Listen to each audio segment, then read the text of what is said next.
Good afternoon. My name is Robert Walker, and I'm Brand Manager for RetirementHomes.com. Welcome to our April webinar. We are North America's leading online sales and marketing solutions provider, including our housing directory, our online library, and e-newsletters. We also offer, free of charge to senior living professionals, the top experts in senior living every month who will share their knowledge in the fields of marketing, research, sales, and related areas in webinars such as the one you're about to hear. This month, we welcome back Irving Stackpole of Stackpole & Associates for Part 2 of his presentation from last month. His presentation, The Birth Dearth Part 2, How to Respond to a Declining Market, will build on last month's session and give hands-on tips for communities about how they can remain profitable during the future tumultuous period. There will be a question and answer session at the end of the presentation. If you would like a question answered, raise your hand in the toolbar to the right, type in your question, and time permitting, it will be answered at the end of the session. And of course, you are always welcome to ask a question anytime during the webinar itself. Now here's Irving. I don't know how many repeat visitors we have from the prior session, but what I'm going to talk about here might be controversial and might raise quite a few questions. So my hope is to leave time at the end of the session for your questions and some responses. I also want to say that I will be participating in a colloquium, in a presentation at the ALPHA meeting, the Assisted Living Federation of America meeting on May 9th in North Carolina, where we will be discussing these topics in a back and forth panel discussion format with some other folks who don't necessarily share my perspective on the current market. So let's review what the content I hope to cover in the program. I'd like to review the fundamentals of the birth dearth as we talked about in the last session, and not necessarily to the same depth of detail. But again, if there are questions about that, we can talk about it at the end. We can answer them, I hope. I also want to cover the characteristics of the current market and the best way to respond to a declining or stagnant market. So what I hope to cover is the birth dearth, the current market, and responding to the current environment. And the principles of the most effective responses are, and we'll drill down on each of these a bit, reducing objections, defending, protecting, and fortifying your current market share, what you can do to improve productivity, and at the same time, innovating. So let's talk about the birth dearth in the current market. How bad is it? Well, I know that many of those of you in the audience are not representatives of organizations that have or operate skilled nursing beds, but I offer this as a hallmark characteristic of a declining or stagnant market, and that is shrinking supply. Also, if you look at the NIC data, it too shows a decline in inventory growth, a decline in absorption, and a decline in occupancy. And while this isn't true in every single marketplace, it's certainly true on a national basis. In your local marketplace, it may or may not be manifest dramatically, but there will certainly be other of the hallmark characteristics of a declining or stagnant market, such as hyper-competitive behavior and shrinking supply. CCRC occupancy has not been spared this decline as well. It may be as low as 88% currently, although I have heard others insist that it's around back up to 90%.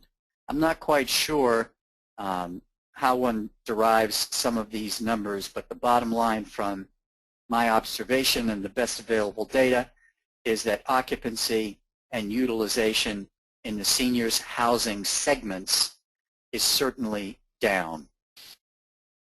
As I mentioned earlier, How you feel this pain may have a direct bearing on where you are in the country, the darker states having higher occupancies than the lighter states. And you can see that there are many areas of the country where the occupancy utilization is down well below that which you'd consider to be a break-even point for such a high-cost operation as seniors housing and care.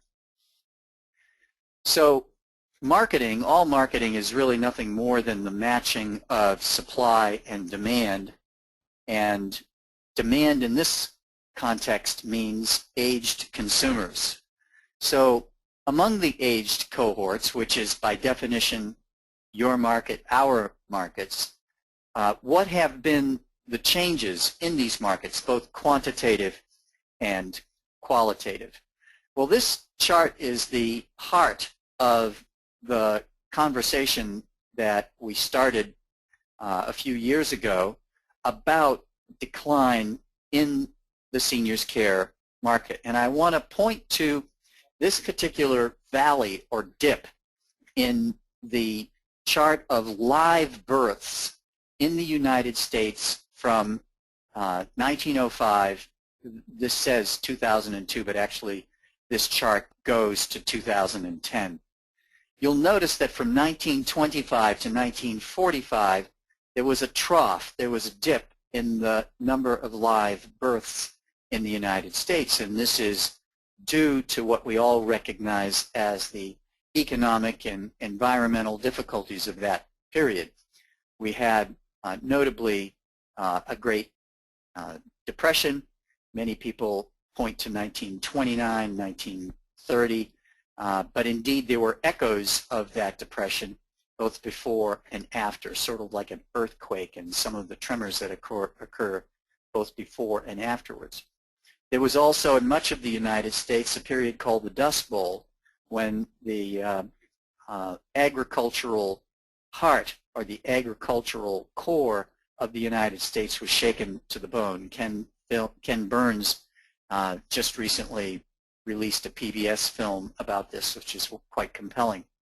And also, there were some other things occurring in the markets as well. The bottom line is that the age cohort from 1925 to 1945 is the smallest on record in the United States, as you can clearly see. It's some 4.8 to 5.4 million people, individuals smaller than the prior age cohort, the so-called GI generation.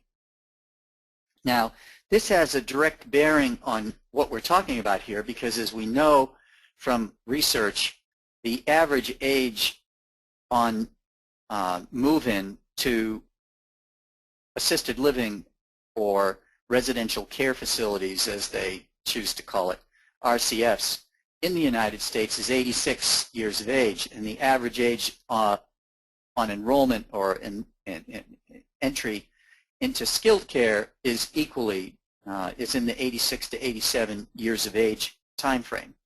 So an individual who is 87 years of age today was born in 1925, 1926. And you can see what happens after 1925 or 1926. The birth rate absolutely falls off a cliff. In 2017, those who will be 87 years of age at that time would have been born in 1930. So we will have experienced 5 years of a declining number of aged individuals in the age-qualified category in our markets. But it's not, it's just when you think it couldn't get worse, well, wait, it's not over yet. In 2022, those born in 1935 will be 87 years of age. And the rate of live births picks up after 1935. This is what I have been referring to in the literature and talking about as the quote-unquote birth dearth or the demographic dip. The quantitative side of the market aside, there are some other characteristics of the markets we serve that need to be taken into account. And one is the qualitative, among them is the qualitative characteristics. So what is the mood of the market? Well, the mood is not good. The recent news about the uptick in housing starts is certainly good news and will help to buoy and bolster the market mood overall. But you can see here from Census Bureau and BLS data, the employment to population ratio and real median household income have both been trailing off. There's been quite a bit written about this, but this is at these economic dynamics are at the core of our qualitative attitude in the country today. This is a chart depicting the recessions, the 6 recessions which have occurred in the United States since 1950, and you can see that the current recession has continued to have an enormous impact on unemployment. So between the profile of pain and the rates of unemployment, there's a qualitative attitude in the marketplace which is best summed up by Randy Newman when he wrote quite sardonically but yet accurately, "It's jungle out there." These market characteristics, both quantitative and quantitative, have had some predictable consequences within the sector on those of us responsible for marketing and sales. And the consequence has unfortunately too often been a loss of the marketing and sales professionals. This poor fellow has the regrettable task of informing his board and his CEO that they've been a little off target this year, and unfortunately with that news he then becomes, or she then becomes, the target of the wrath. However, as I famously have said in the past, you can't get blood out of a stone. If the market isn't there, it doesn't matter how cleverly or how enthusiastically or how technologically, it just doesn't matter how you cut it, how you bang away at it. You can't get blood out of a stone. If the market isn't there, the market isn't there.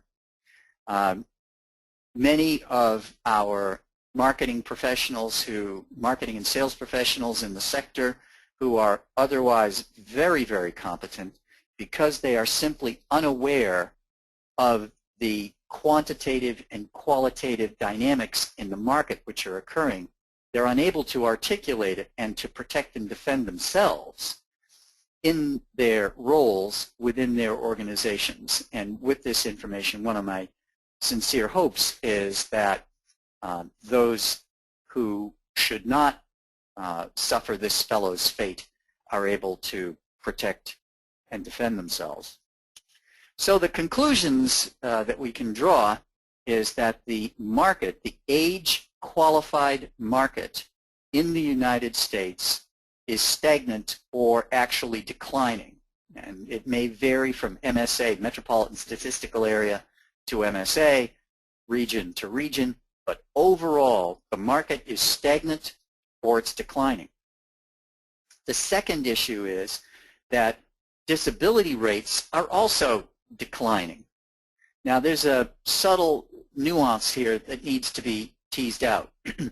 Disability rates in every age cohort are declining. It's also true that because we are living longer as a society, we are bringing diseases of aging into our older age. So there is more disease, osteoarthritis, diabetes, cardiovascular disease. There is more of it as more of us age. However, disability rates overall have been going down, in part due to treatments, in part due to lifestyle changes, but that's That's important for us because disability has often been associated with a willingness, indeed a requirement, to access the housing and services solutions that our organizations, the organizations represented in this audience, and our client base, the services and solutions that we offer. Disabilities is inversely correlated to willingness to adopt our solution. There are also more options. Part of the Affordable Care Act, the ACA, also called Obamacare, part of it is an incentive to states to encourage consumers to stay out of nursing centers, to avoid institutionalization in skilled nursing centers. And so states are incentivized to put together options for aged consumers that will help them avoid institutionalization. What this means is that if you have independent living centers, I'm very fortunate to have a home in Newport, Rhode Island, and Rhode Island has been extraordinarily aggressive in its public advertising campaigns for its independent living solutions, attempting to communicate to seniors and their adult families that there are options available through various state services that will help the senior avoid institutionalization. So there are more options. And of course, we haven't talked about home health care services. There may be individuals on the call today who represent home health care services, and home health care services represent a legitimate option to many seniors to assisted living, independent living, and certainly to skilled care. The acuity levels for the ADLs and IADLs dependency for consumers have gone up a little bit, some say significantly, but the data on this is actually conflicted. In institutional settings, ADLs, IADLs for consumers, some say have gone up, and I wouldn't argue with that. Certainly people who are moving into assisted living are moving in older, as the recent research by NIC and NCAL have pointed out. But also, because they're older, they are more on the need side of the equation than on the lifestyle side of the equation. And the other thing that we can say about the market on the supply side is that the inventory of product remains very mixed and somewhat old. There hasn't been new product being inserted into the product mix, certainly not since the housing crash at the end of 2007, the first quarter of 2008. The recession has pretty much put an end to that. And even though there's some encouraging early signs, Ziegler and Sims point to very low levels of construction. There are some murmurs that the market seems to be coming back, but the fact is that there has been very little over the past several years, so the supply is old and getting older. So what do we do? How do we respond?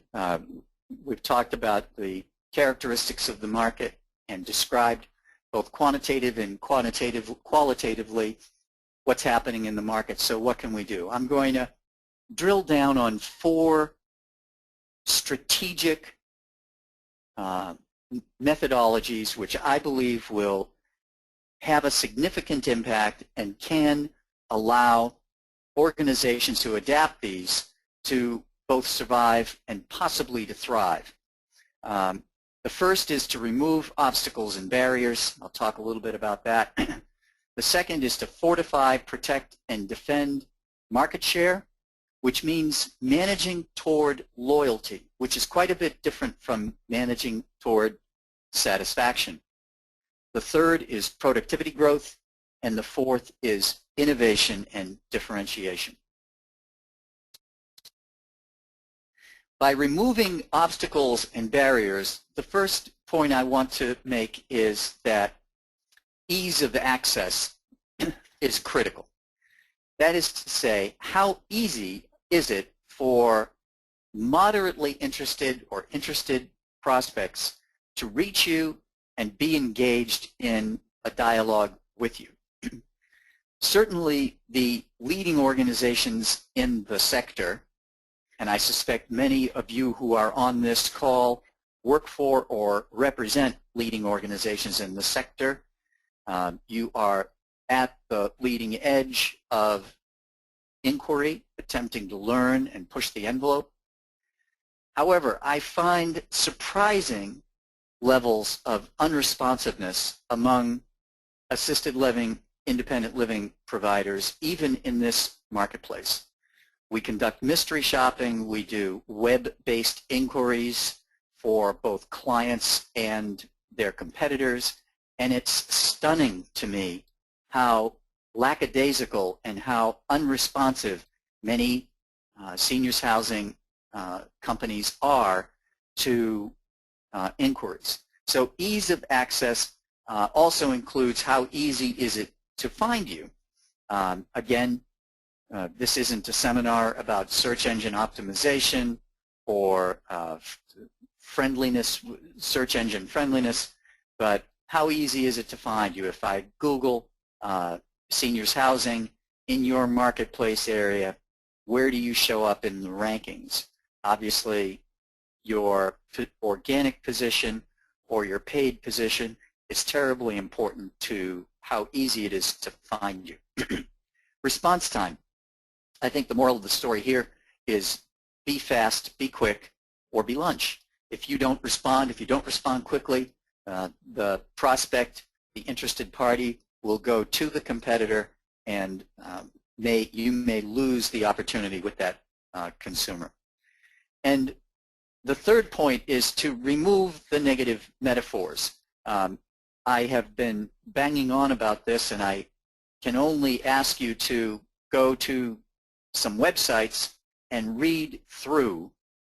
There are words, there's language, and there's images that are just extremely negative. Those of you who are Britcom fans will understand when I talk about faulty towers and how that popular British comedy captured the dominant perception of assisted living and retirement housing among the British.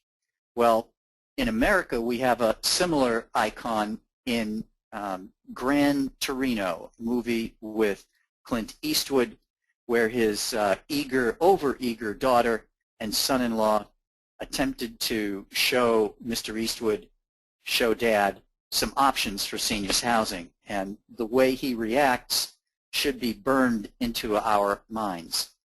The reason for this is because of the negative metaphors associated with retirement. And we promulgate these negative metaphors through language. We talk about, quote-unquote, facilities. Well, there's only two other things in our language, in our idiom, to which we apply that label. One are bathrooms, and the others are prisons. So we should expunge that word, literally, from our vernacular and no longer refer to any of our centers, our homes, our residences as quote-unquote facilities. The same with images.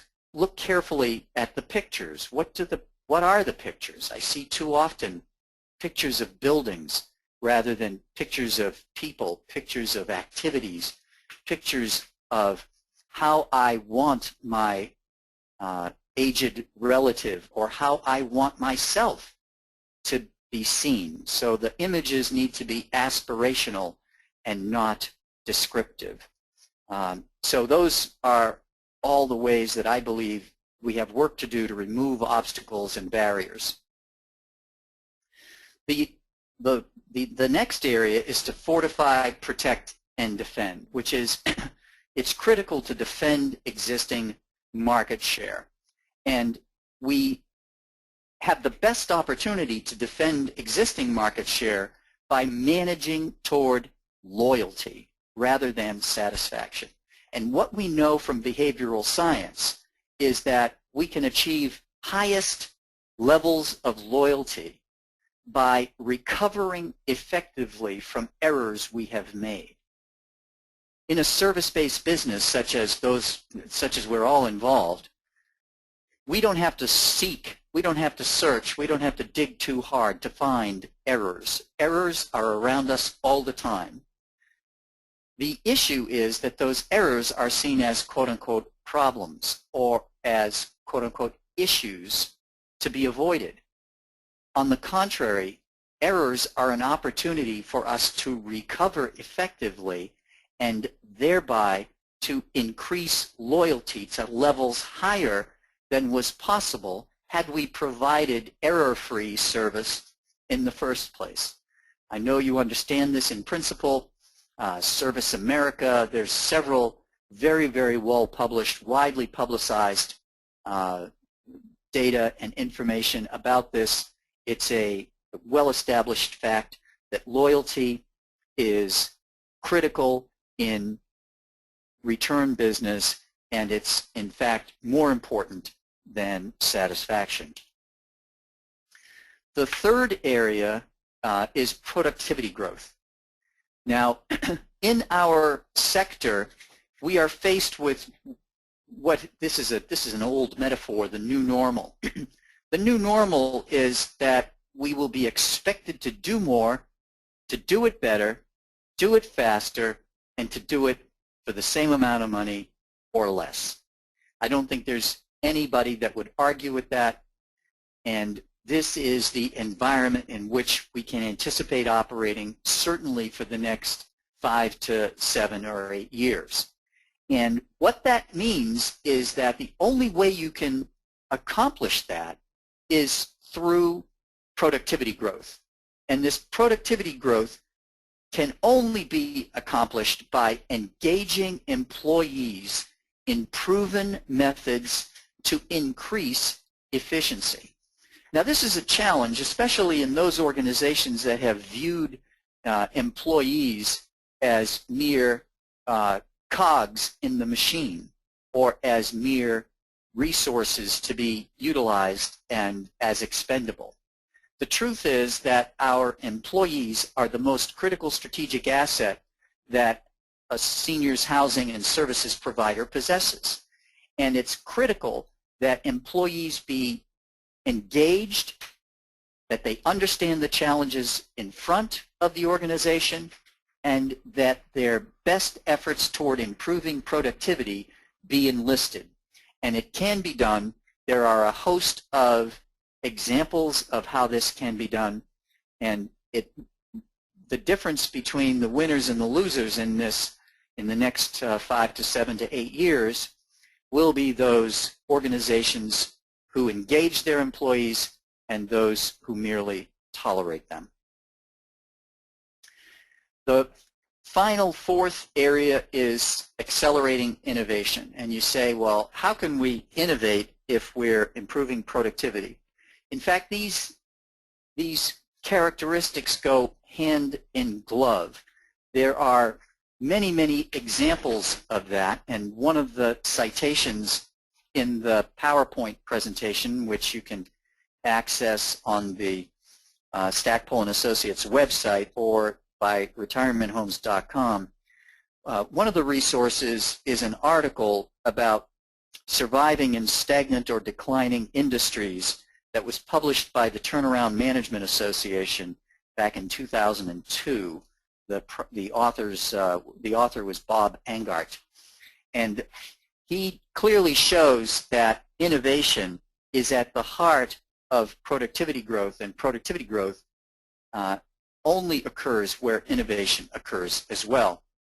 Innovation can be also very, very closely linked to differentiation. What kind of innovation am I talking about? Well, I'm talking about looking to other sectors to improve our services, to innovate and reconfigure our services.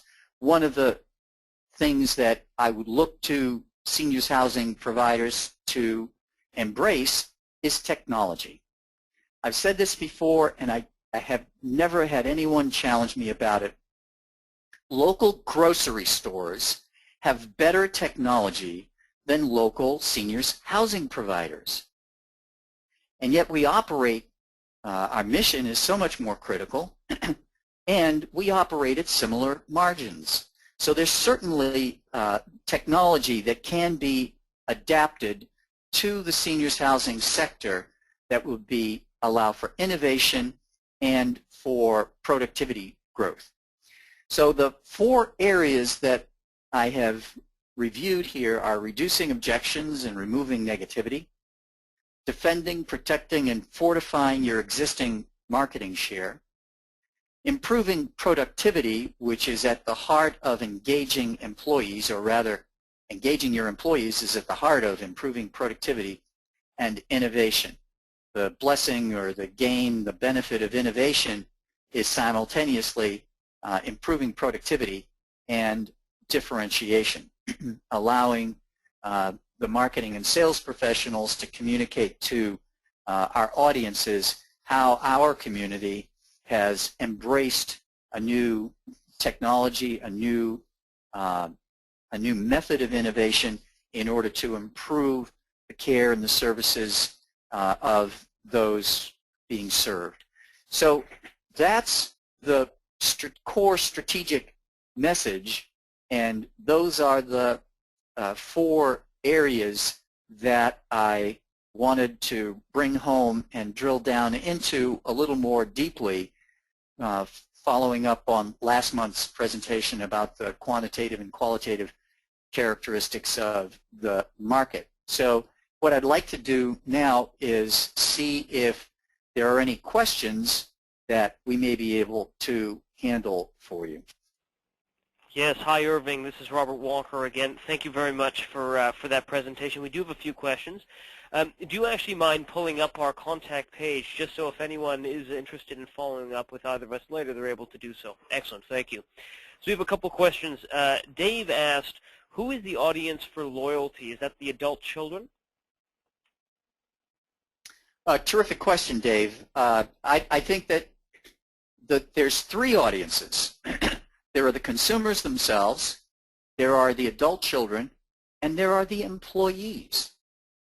So we know that we operate businesses in our local communities, and our employees in those communities, while they may not be age or asset qualified as our prospective consumers, they are certainly agents of our organization and speak about our organization in the communities where they live and have their the balance of their lives. You know, they're only with us 40 or 50 hours a week, and the rest of the time they're in the community that we hope to serve.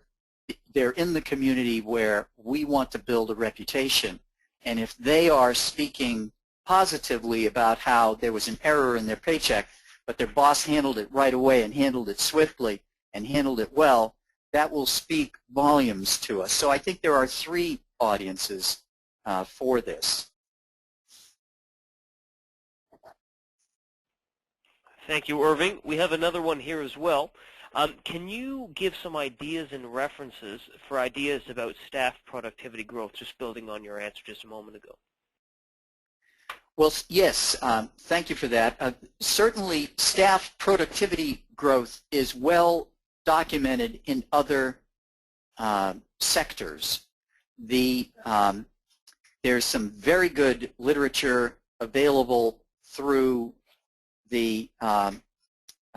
through lean techniques.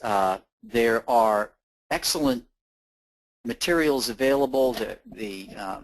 In the skilled nursing arena, there have been several federally funded projects looking at how to improve productivity in nursing centers. And I believe that a lot of that knowledge, a lot of those methods, in fact, we have been importing those methods into assisted living residences. And they have to do with deconstructing work processes using things like process mapping, using things like problem identification, error identification, I should say, things like root cause analysis, things like fish bones, all of the tools associated with continuous quality improvement. And if the particular person who asked that question wants some references, Certainly, I would suggest that Crosby, Quality Without Tears, is a good beginning. It's painless, easy reading, all the way up to Juran, Juran. I'm a big fan of Juran. That rhymes, but it was accidental. I've been to the Juran training. It's heavily statistically based. That's my certificate.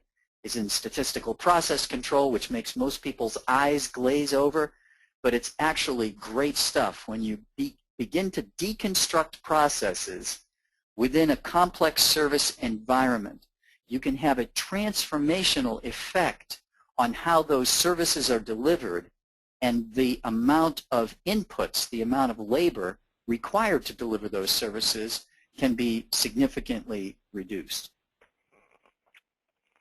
Okay, thank you. We now have another question here from Scott. Scott, go ahead and ask the question. Hi, yes. Why does the Administration on Aging claim the following? The 85-plus population numbered 5.5 million in 2010 is projected to increase to 6.6 million in 2020. Right. The fastest, thank you, Scott. That's a terrific point, and it is absolutely correct that the 85-plus age cohort will be the fastest growing age cohort. However, if you look at the data is very crude. They talk about it in 10-year segments. Before we hit 2020 and before we realize that growth in that segment, we will see a decline in the age-qualified segment. There's two things at work here. One is the fact that we started the 85-plus age cohort, and that's the way the demographers work. That's the there's no 85 to 94, although, or 85 to 90, although there is a 74, there is an 80 to 85, so 74, etc. So they're broken down into 5-year cohorts. Age groups are, but one of the factors is that the survival rate is growing. So the survival rate of each of these cohorts is indeed growing, but the survival rate can't adjust or compensate for the decline in the births. So while we will get from 2013 to 2020, and we will have a net growth in the 85-plus cohort, the overall there will be a decline before there is further growth, first of all. Second of all, I believe that you'll find that there is, well, there are some errors in the algorithms, but I don't want to get into that level of detail here. Did I answer your question, Scott? You did. Perfect. Thank you very much, Scott. And we just, I think, have time for just one final more question here. And Juanita asks, can you provide us with literature about language and changing culture through the language of the business? Haha, what a great question. There's a few citations, I believe, in the bibliography.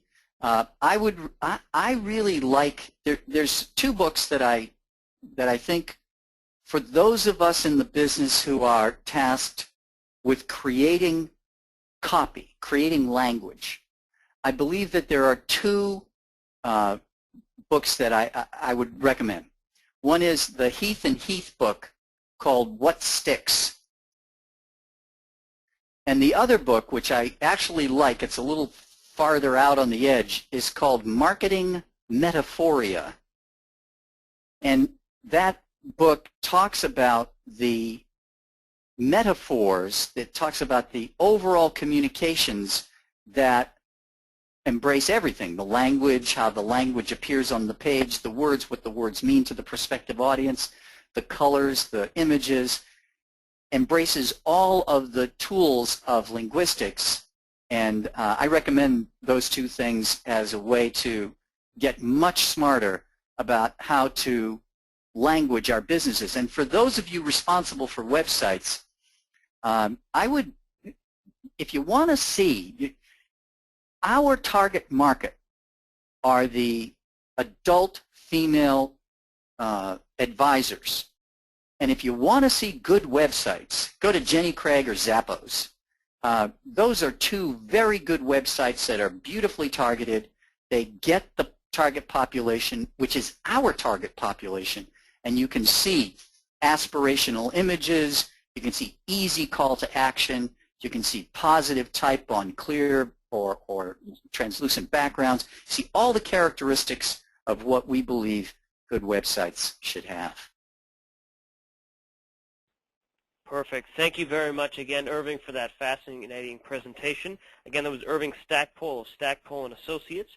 This presentation will be available on our website, retirementhomes.com, and at youtube.com/retirementhomes. Next month, join us on May 21st with marketing expert Janice Ehlers, who will speak about how senior living communities can use public relations to drive more move-ins. As well as Irving mentioned, he's going to be at the Alpha Conference next month. So will we be, retirementhomes.com. So make sure to catch us at booth 619 between May 6th and 9th at Alpha next month. Once again, check retirementhomes.com for information on our upcoming monthly webinars, or contact me at robert@retirementhomes.com.